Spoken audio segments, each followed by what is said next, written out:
The number on my phone screen made my vision blur at the edges. I was standing in my Denver apartment, still in my running clothes, scrolling through my banking app like I did every Sunday morning.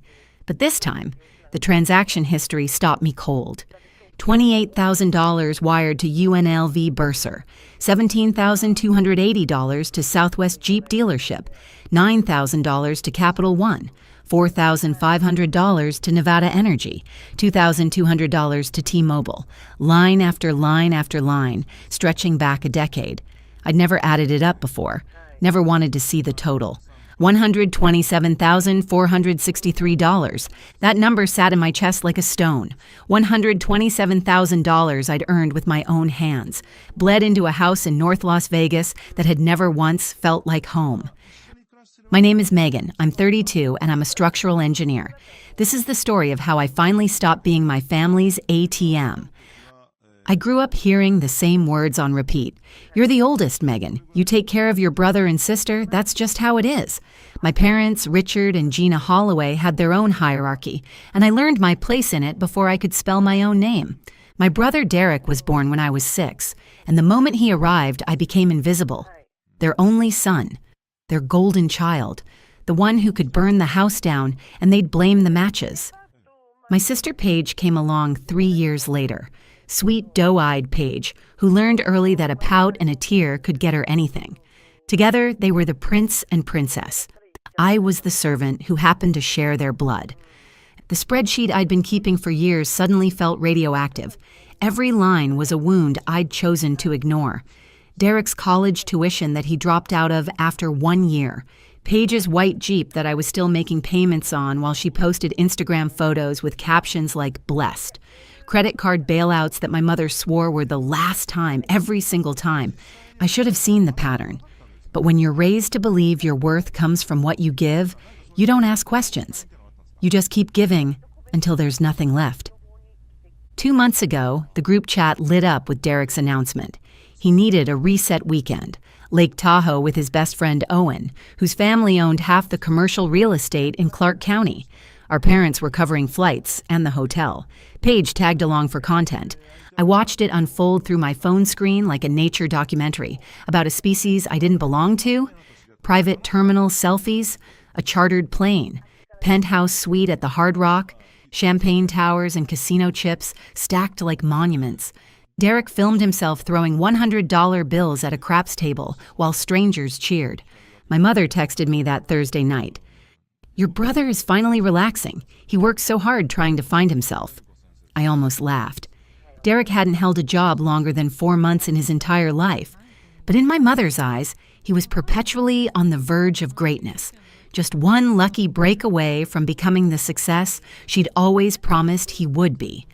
By Friday, their social media had turned into a highlight reel of excess. Lobster dinners, private yacht cruises, Paige modeling a Cartier bracelet she definitely didn't pack. The comments poured in. Goals. Rich family energy. Big sis must be loaded. I stared at that last one until my screen went dark.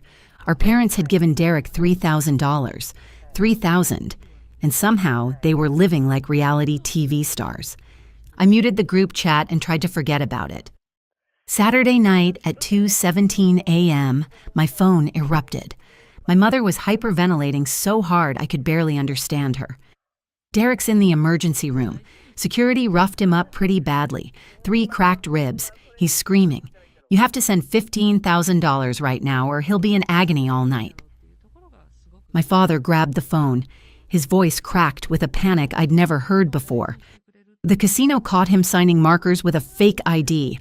They're holding him until someone pays. The hospital won't give him the good pain medication without cash up front. He's begging for you, Megan. Literally begging. I sat up in the dark, my bedroom silent except for their hysteria bleeding through the speaker. My pulse should have been racing. My stomach should have been churning with the familiar dread that always came with these calls. But something was different this time. Maybe it was the spreadsheet still open on my laptop, that $127,463 glowing like an accusation. Maybe it was 10 years of being their emergency fund finally calcifying into something harder than guilt. I said 6 words I had never said before. Call your perfect little princess. Then I hung up, powered off my phone, and went back to sleep. I woke up at 8:30 a.m. to sunlight pouring through my windows. For a moment, I forgot everything. Then I remembered, and I felt light. Lighter than I'd felt since I was a child. I left my phone dead for 2 hours, made French press coffee, took a long shower, read a book, did laundry, normal things. Things I never had time for when I was constantly putting out fires I didn't start. When I finally plugged the phone in, chaos detonated. 61 missed calls, 147 texts, voicemails stacking 3 screens deep. My mother's messages started pleading and turned vicious within minutes. The doctors say another hour without medication, and he could go into shock. You're killing your brother. I never thought I'd raise a monster. Paige had gone nuclear. She posted a video from the hospital hallway, mascara running down her face, voice trembling with practiced devastation. My brother is fighting for his life, and my own sister is refusing to send $5,000. She makes 6 figures, and she's letting him suffer. She tagged my full name, my company, my city. The video hit 1 million views in 2 hours. Strangers flooded my inbox. Hope you rot in hell. Karma's coming for you. Fake feminist. I scrolled through all of it while eating cereal, feeling absolutely nothing. The casino called first. They wanted to run a card to release Derek's ID and close his account. Contact his parents, I said. They're maxed out, the woman replied. Not my problem. The hospital billing department called 10 minutes later. A tired nurse explained that policy allowed cash demands when no insurance was presented. Derek had been given the minimum pain medication, but the anesthesiologist wouldn't proceed without a deposit. Not my bill, I said. Not my responsibility. The police called Sunday morning. Officer Navarro, South Lake Tahoe. He explained that Derek had assaulted a floor supervisor at the casino after losing everything. The officer needed 12 stitches.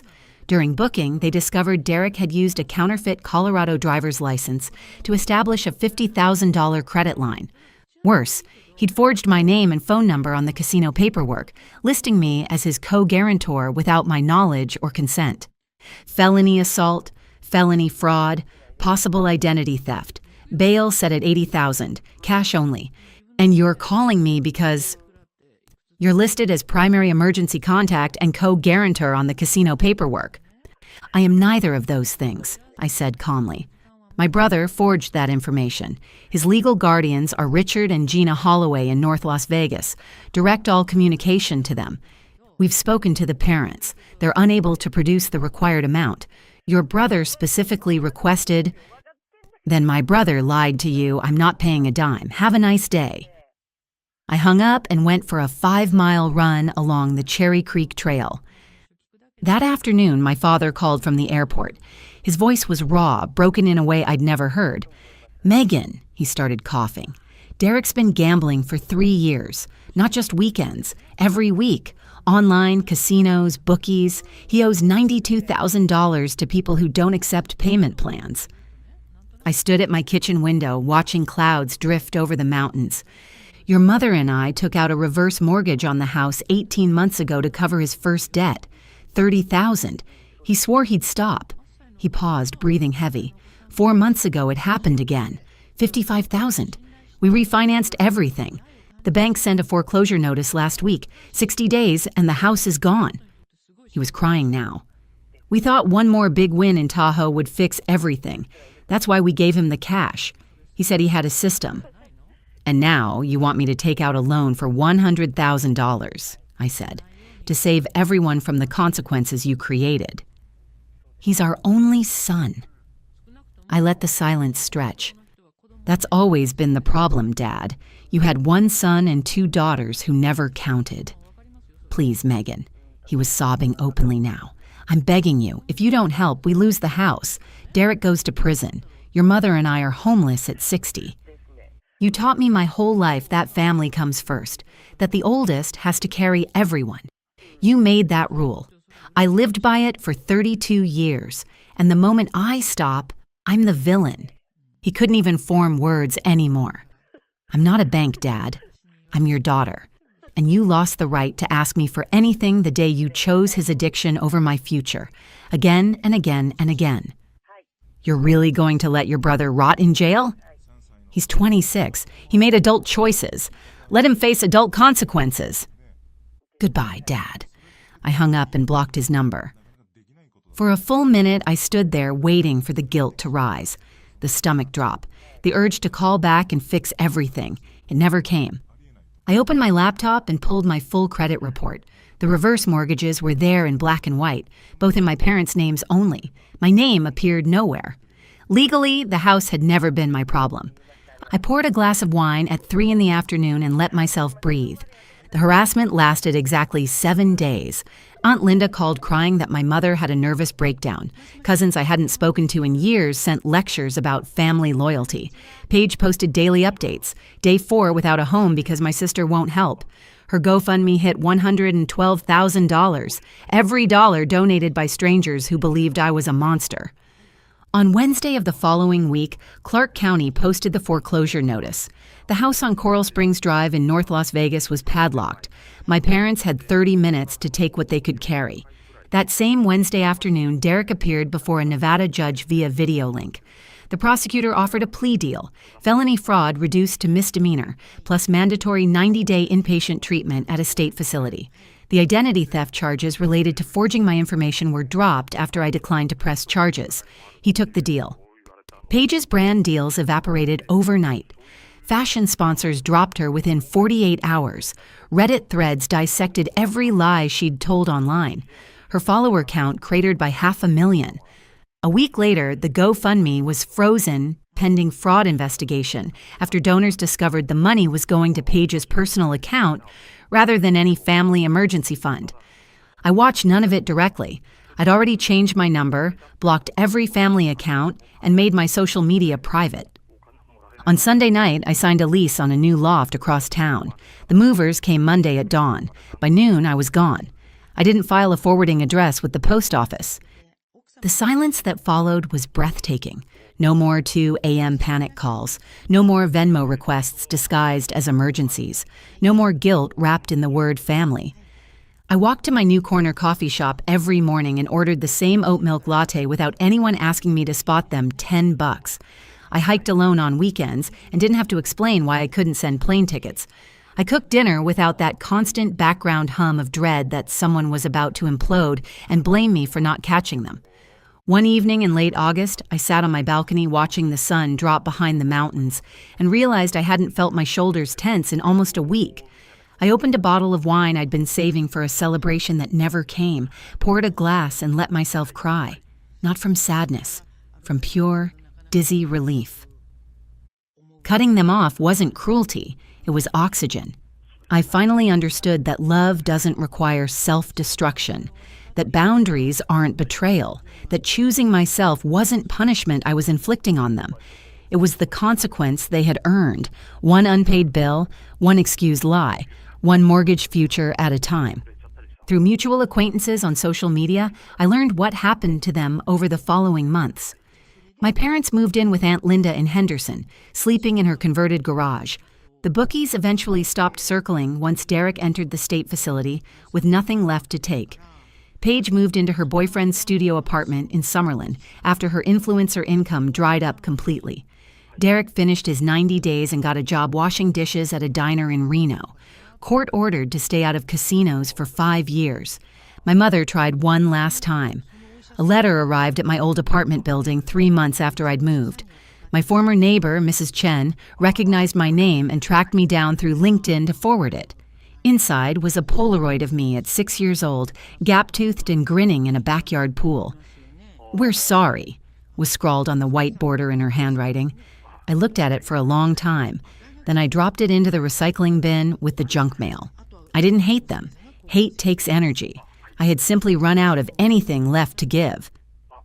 I turned 33 that fall. I bought myself a cake, invited 3 coworkers who had become real friends, and we ate it on the balcony under string lights. Nobody asked me to pay for anything. Nobody cried. Nobody posted about it online looking for pity, just laughter. Red velvet crumbs, a sky full of stars that finally felt like they belonged to me. I slept with the windows open and woke up to birds instead of guilt. For the first time in my entire life, the only person I had to carry was myself.